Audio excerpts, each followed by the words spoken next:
What is up? It is the 9th of February, and it's a Monday. It's 6:16 p.m. I said that in a weird chronological different order. Don't pay attention to that. So before I look his name up, we're talking RENZO Piano. RENZO Piano. So let's look him up and see if we're pronouncing his name correct. This is how I do my research. Okay. How to pronounce name. Okay. Oh, Renzo Piano. Come on. So RENTSO sounds like Ren and SO. Piano, PYAHNO. See? PYAHNO.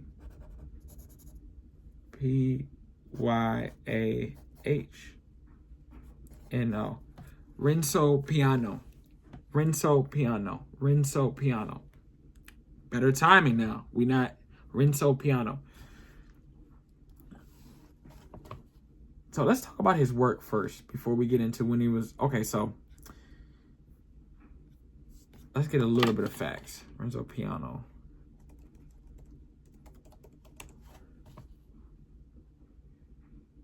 And by the way, he's a renowned architect. So he was born in Italy into a family of building contractors, which influenced his hands-on approach to construction. Education: graduated from Milan Polytech Architecture School in 1964. So Renzo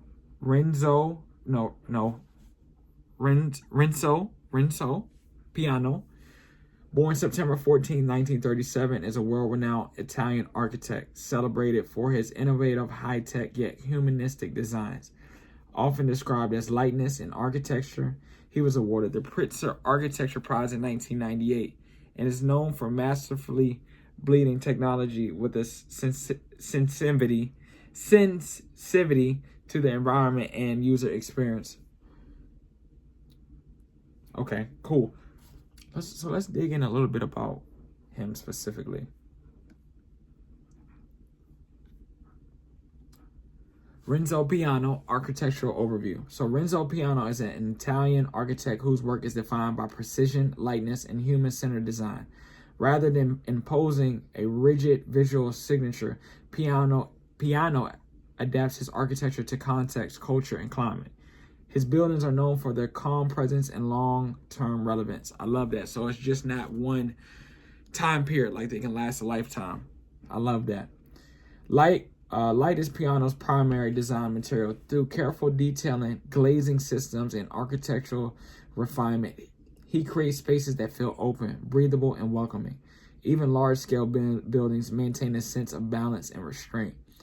Technology plays a crucial role in Piano's work, but it's never theatrical. Engineering solutions are elegant and quietly integrated, enhancing comfort and performance without overwhelming the user. Craft, proportion, and detail meticulously controlled. Sorry, my eyes. Okay, so why Renzo Piano matters? Renzo Piano matters because he demonstrates that architecture can be innovative without being aggressive. In a world dominated by visual spectacle, his work emphasizes longevity, dignity, and emotional ease. His buildings succeed not by demanding attention, but earning trust over time. Proving that restraint, intelligence, and care can be powerful architectural tools. See, I love that. So basically, how I interpret that is, his pieces are timeless. Not only are his pieces timeless, but it's like, a great album. You might not get it at first, but over time, it resonates with you. It keeps you interested because as time goes on, you start to see what the artist meant. And that's huge. That's huge because in this day and age, there's so many things that are quick and microwavable that you really don't get a time to really resonate with a project a building, a song, clothing drops. Everything is just so fast. And even in clothing, it's fashion shows every, quarter, right? Where is the time to develop? Where is the time where the art takes the presence? And what I mean by that is, how can you, for years and years and years, just continue to rapid fire your work? It may work for some people, it may not work for others, but I think it's a time and a place for rapid fire. But I think there's a time and a place for work to be taken back and the time be the most valuable thing in that. Really, analyze each aspect of what you're putting out. So like Renzo Piano, Renzo Piano, you can see light. He wanted to use nature, time. He wanted his pieces to be timeless. So that's incredible. Let's do some more research.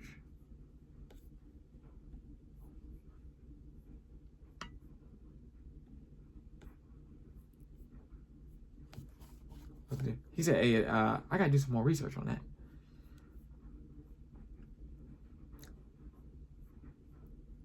Okay, so design philosophy. Let's talk about that.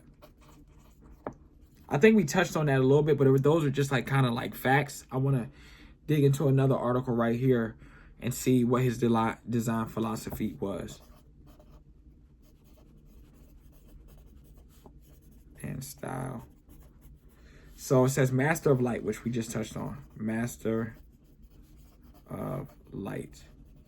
Often called the architect of light. Come on, gotta write that down. Often called the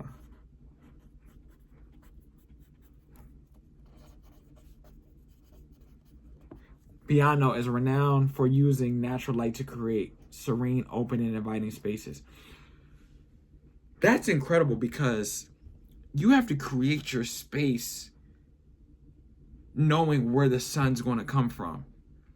So that means you are meticulously going to the place that you're building Monday, Tuesday, Wednesday, Thursday, Friday, Saturday, Sunday for a year or maybe a couple years and seeing how the light hits on the good and bad days.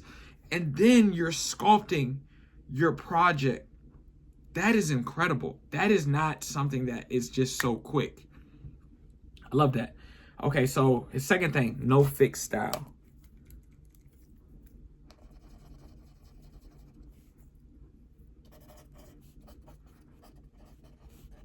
So what does that mean though? Piano rejects having a signature style, focus on instead on balance, context, and coherence. I say that, no fixed style, because especially when you're using light, I don't think you can have a fixed style, Okay, so what does humanistic technology mean though? Because I seen that in the article and I'm like, that's interesting.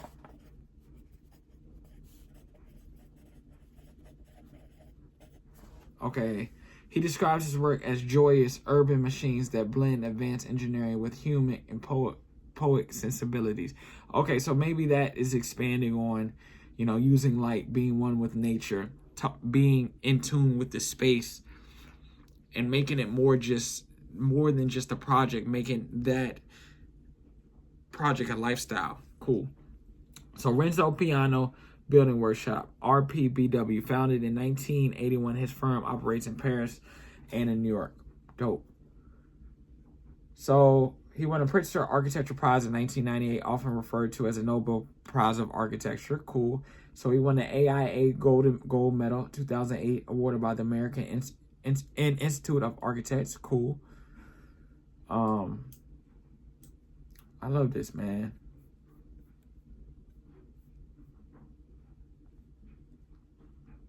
So let's see some of the buildings. Yeah. So right now I'm gonna just put the building that I like right here for Renzo Piano's work while I read some more things. Pianos designed for the Shard in 2012, formerly known as the London Bridge Tower. Okay, the London Bridge Tower was told. I'm putting the Shard up right now.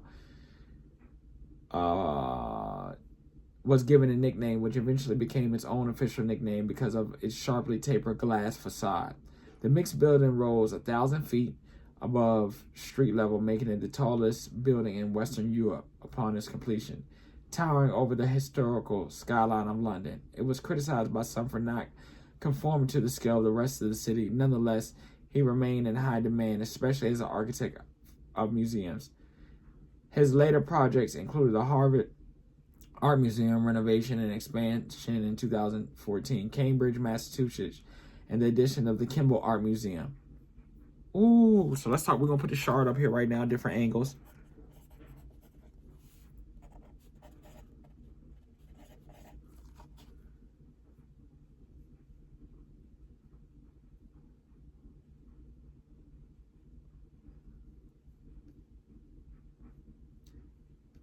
Yeah. So now I'm also putting a building that kind of, I think this was a house. Yeah, this was, or am I tripping? Let me see.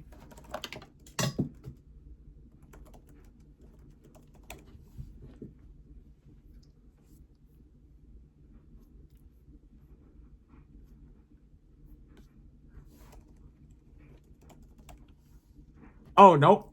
So Renzo Piano, the Hermes building, I'm putting it up right now. Pictures are crazy. The building is made out of glass blocks. It's in Tokyo. This building workshop that he built is crazy, and I love it. So you can tell in this building right now that I'm putting it, it uses light. Ooh, yeah, he's dope. So let me know what y'all think about Renzo Piano. His work is super cool. He uses light. Let me know. We're going to keep doing this so we learning. Y'all learning with me because I'm learning. But man, I hope you have a good day. Peace.